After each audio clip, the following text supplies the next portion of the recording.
एक जमाने की बात है। एक छोटे से गांव में एक गरीब किसान रहता था। उसका नाम रामू था। रामू के पास एक छोटा सा खेत था जिसमें वो दिन रात मेहनत करता था। रामू के खेत में एक पुराना दरख्त था जिस पर एक छोटा सा घोंसला था। इस घोंसले में एक छोटी सी चिड़िया रहती थी जिसका नाम चंदा था। चंदा बहुत ही प्यारी और मधुर आवाज वाली चिड़िया थी। रामू चंदा को बहुत पसंद करता था और उसकी आवाज़ सुनने के लिए रोज उसके खेत में जाता था।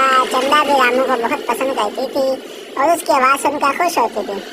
एक दिन रामू के खेत में एक बड़ा सा तूफान आया तो तूफान ने रामू के खेत को बहुत नुकसान पहुंचाया और चंदा का घोंसला भी उजड़ गया।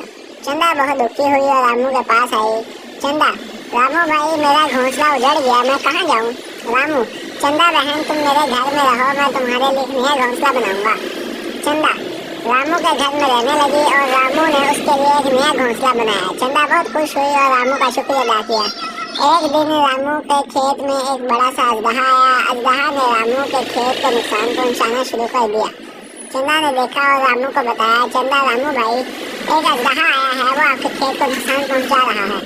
रामू, चंदा बहन, तुम फिक्र न करो, मैं इस अजगहे को भगा दूंगा। रामू ने अजगहे को भगाने की कोशिश की लेकिन अजगहा बहुत बड़ा था। चंदा ने देखा और एक मंसूबा बनाया। चंदा, रामू भाई, मैं इस अजगहे को अपनी चोंच से मारूंगी। चंदा ने अपनी चोंच से अजगहे को मारा और वो मर गया। रामू बहुत खुश हुआ और चंदा का शुक्रिया अदा किया। रामू और चंदा की दोस्ती बहुत मजबूत हो गई और वो हमेशा एक दूसरे की मदद